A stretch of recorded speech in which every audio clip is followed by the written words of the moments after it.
Hello and welcome to my channel. Today I'm going to be talking about my abortion story.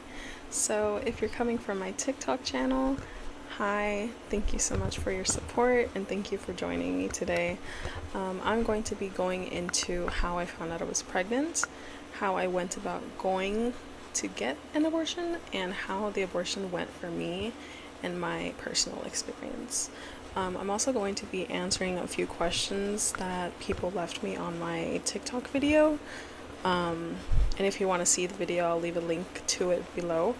And yeah. So first I'm going to start by explaining how I found out I was pregnant. So I first found out that I was pregnant last week. So the reason I decided to take a test was because I was experiencing a lot of pregnancy symptoms, which originally I thought were hormonal symptoms or PMS symptoms or symptoms of my, my period about to come, basically. I also hadn't had my period for 2 months. Now, I know this might be like a red flag for a lot of you guys, I know somebody's first instinct after missing their period by a day is like, oh my god, what if I'm pregnant? As for me, I have a very irregular period, mostly due to my anemia. So it wasn't unusual for me to miss my period for that long, so that's partially why I didn't take my pregnancy test sooner than that. So a lot of those symptoms included nausea, some light cramping, back pain, and I also started to have a lot of not strange cravings, but cravings of things that I don't usually have. One of the main cravings I had was coffee, which started last week, the day that I decided to get a pregnancy test. I was craving coffee so bad that day, and I ended up going to get one, and it was the best thing in the world. I don't drink coffee. I'm not a coffee drinker. So the fact that I was suddenly craving something that I don't usually have nor crave, at least not that often, was like the biggest indication of me possibly being pregnant. So I decided to buy a pregnancy test that day, and I took it late at night. It came out positive within seconds.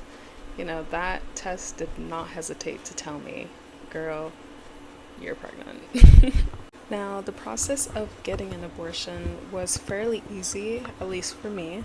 I do live in a legal state. I live in California, where we are able to get abortions up to 24 weeks. So the first thing I did the very next morning was set an appointment for my abortion.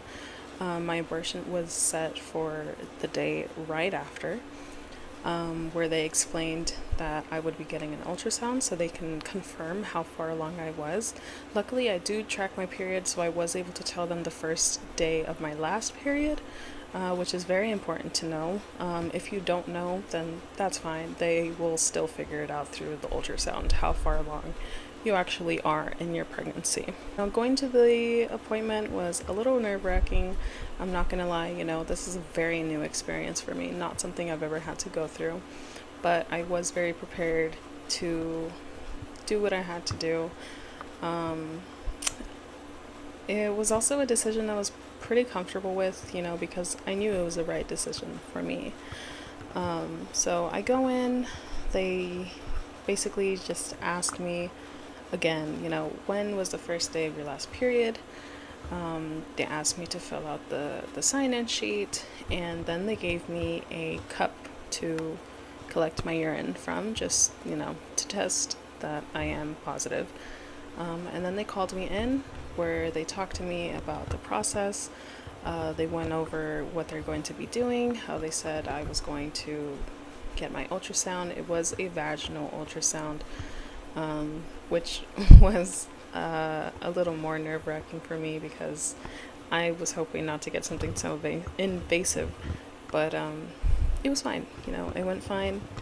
I breathed through it. I was pretty comfortable, and it went really smoothly. They were so sweet to me, so nice. They guided me through the entire thing, and I loved how thoroughly. They explained everything step by step for me, and it made me a lot more comfortable in the decision I was making, and I knew that I was in good hands. So in clinic, I was told to take the first pill. So this first pill is called mifepristone. I'm not sure if I'm pronouncing that right. It's one pill. So basically what this pill does is stop the progression of the pregnancy. And then I was instructed to take home the rest of the abortion pills. So it was several pills. It was a total of 8 pills to take home with me. They also gave me a checklist and basically a schedule of when I'm going to be taking them, because I would be taking them 24 hours after the first pill. So I'm not sure if it's the same for every person that goes to get an abortion. It's not always going to be 8 pills. Sometimes it's more, sometimes it's less. And the process can look very different for you and for everyone else. I think it also depends on how far along you are. So I was given more because I was 9 weeks pregnant, and the abortion pills only work up to, I believe it's 10 weeks. It might be 11, but I'm gonna go with 10 because I think that's what it is. So I was instructed to take the first 4 pills 24 hours after the first pill I took in clinic. These pills are called misoprostol. So basically you stick 2 on each side of your cheek, and you don't swallow. You let them dissolve for 30 minutes, and then you take your water and you swish them down and take them. Also, before you take your abortion pills, usually they'll prescribe you some pain medication. They gave me ibuprofen, 800 milligrams, which sounds like a lot, but it did not help, honestly. Also some anti-nausea medication. Unfortunately, my insurance wasn't able to cover it, so I did have to buy over the counter, but I did buy something that was pretty much exactly the same as the one that they were going to prescribe me. And it worked really well. So the symptoms after taking the abortion pills and after finally swallowing them hit me pretty quickly. I think it hit in a matter of 10 minutes. I did have some slight nausea in the first 5 minutes, but soon after it went away because the anti-nausea pills had finally kicked in. The cramps were pretty bad. They were kind of like a really heavy period at first. And then 20 minutes after that, I was in a lot of pain. It was a lot of pain. Wasn't the worst pain, but it was getting pretty similar to labor for me personally. I've heard a lot of people say the same thing. They say it's worse than labor. They say it's about the same. There's some people who have said it's basically painless. Those people are so lucky. Anyway, yeah, it was pretty painful for me. I did end up having to take another ibuprofen like a few hours after that. But again, they didn't really help all that much, so I would probably recommend something a lot stronger if you're able to get access to something stronger. Also, heating pads and warm showers. I didn't have a heating pad. I wish I did, but I didn't. Sorry, my phone died.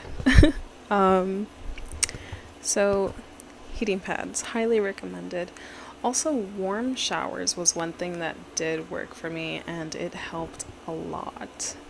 There's also some people who have suggested sleeping through it. Now, I did sleep through the second half of it, and it helped tremendously. I woke up feeling relieved the next day. But before we get to the next day, after I take the first set of the 4 pills, 4 hours later, I'm set to take the next 4, and the last 4 of the abortion pills. Same process, put 2 on both sides of my cheeks inside, let them dissolve for 30 minutes. Now, the second half of this abortion process was painful. Now, this is when it really started hitting me. The pain was almost unbearable. It got to a point where I thought that I should visit a hospital because it was becoming intolerably painful for me, and I didn't think that I could handle it. Thankfully, my boyfriend had come home from work. He was finally there and able to support me however he could. I used some methods that I used when I gave birth. I have a child, so I've given birth before, so I know how painful that is, and that is why I've compared it to the pain of labor. And that's definitely what the second half of the abortion process felt like for me. It was very similar to labor, because I was having contractions. The way contractions work is that they come and they go. It's like a wave. Like if you picture a graph going up and then down and going up and down, that's exactly how it is.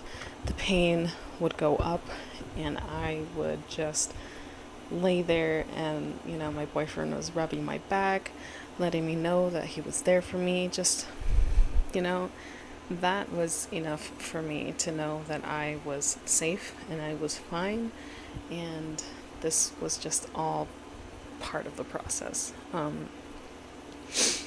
I was pretty tired after the entire thing. So at this point, it was pretty late at night. I want to say it was like 9 or 10 at night. And I was pretty exhausted. The entire day just had taken a toll on me. And, meanwhile, I'm having these contractions. So I decided when the contractions went down and I was in less pain, I would take that chance to go to sleep. And when I did, I was out. I was out for the night. I knocked the hell out. Thank goodness. And when I woke up the next day, it was maybe a 10-hour sleep. I was good. I felt much better. I did have to wake up twice in the night to change my pad and to release some blood clots, because while this is all going on, I'm bleeding very heavily. I don't know if I forgot to mention, I probably did. I'm bleeding through this entire thing, and it's a lot, and I'm using maxi pads. And there's blood clots, and it says so in the paper, and they've told me in person, these blood clots are huge. They're the size of a lemon, some smaller, but they were humongous. So I had gotten up in the night at least twice to, relieve myself of that. And a lot of the times when the contractions would happen, it's, my uterus, your uterus is doing what it can to get as much out as possible. So the pain would come, and then suddenly I gotta go to the restroom and release whatever is about to come out. And it was just relief. The relief of that feeling was just like, finally, like the pain, even if it's over for just a few minutes, like it's over. It's like suddenly you forget what that pain is. So yeah, that's overall what made the pain much more tolerable, is the fact that it came in waves. It wasn't just consistent pain. I was able to take breaks in between.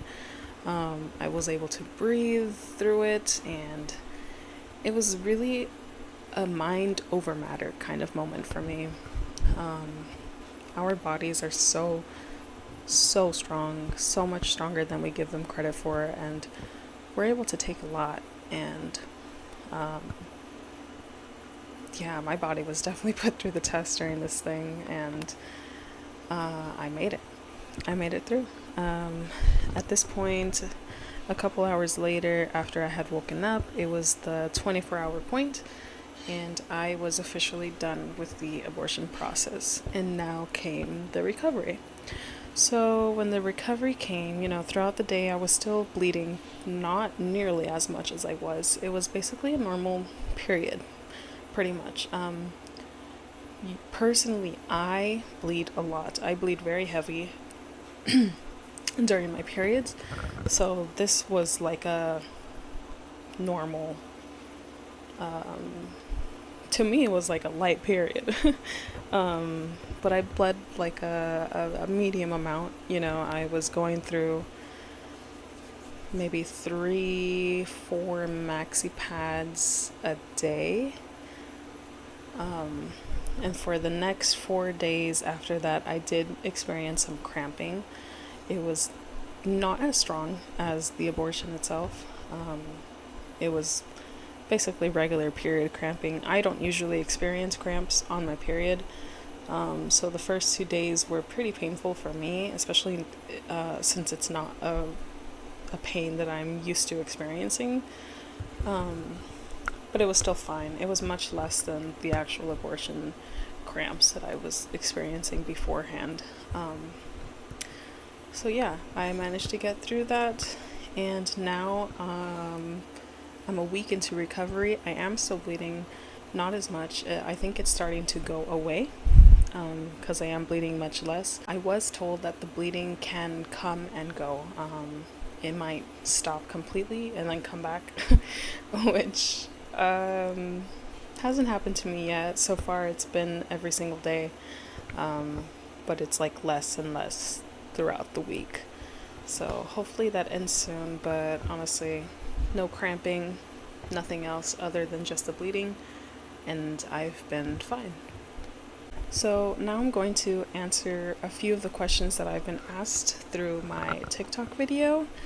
One of the main questions was, why? So the reason why I decided to get an abortion is because right now it's just not the right time. It's just not the right time to be having more kids. Financially, I'm not doing very great, at least not on my own. I do get support from my boyfriend. He is the only one that's working right now. I do plan on starting to work again once my daughter is in school, because I don't have any family out here where I live. I'm currently living with my boyfriend and a bunch of other roommates who have families of their own. So it's a full house already. Bringing another kid into this home is not ideal whatsoever. I'm trying to work on getting my own place because, living with roommates is not really the best thing. Not that there's anything wrong with it, but having a family and living with roommates, you don't get a whole lot of privacy. You don't have a whole lot of room. I'm basically stuck in my bedroom a lot of the times. Not that I can't go out there and enjoy myself in the living room or in the kitchen or wherever else, but that's about it. Also, as I've mentioned before, I have a child. I have a 6-year-old daughter, and that's already very hard in itself.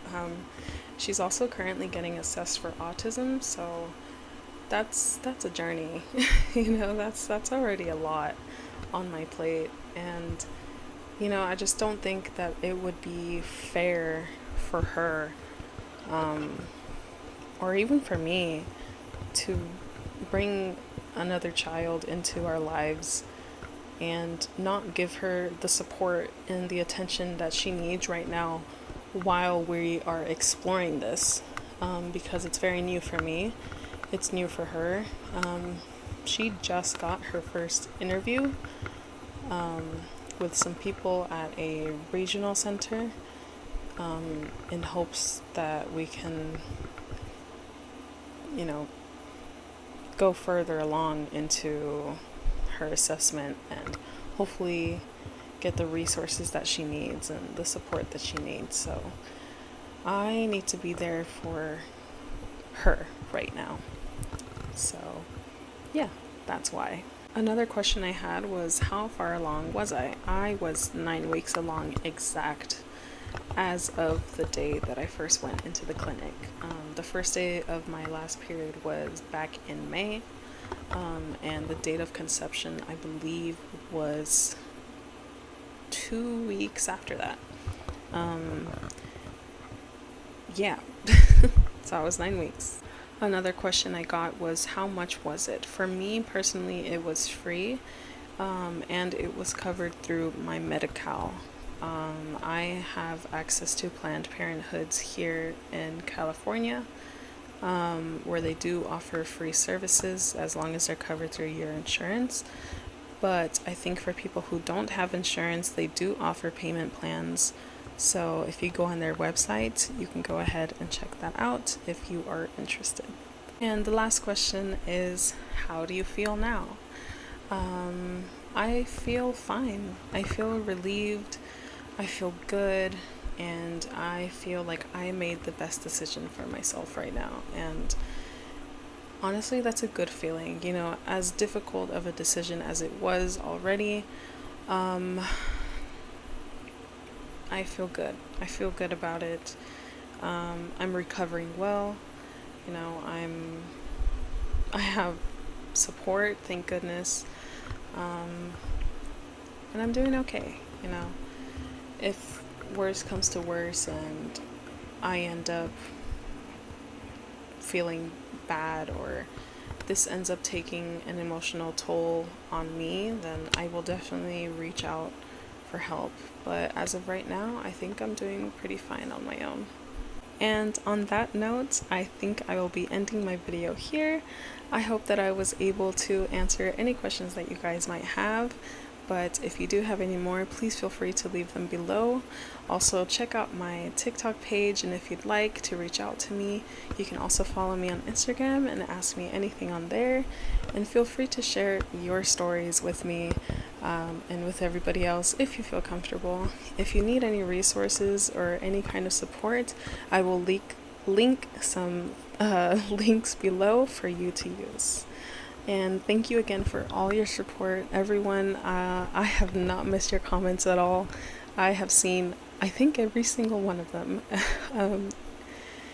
You know, the support has been overwhelmingly beautiful and amazing, and I'm so glad that I reached the right audience. So thank you again so much, and I will see you guys soon. Bye.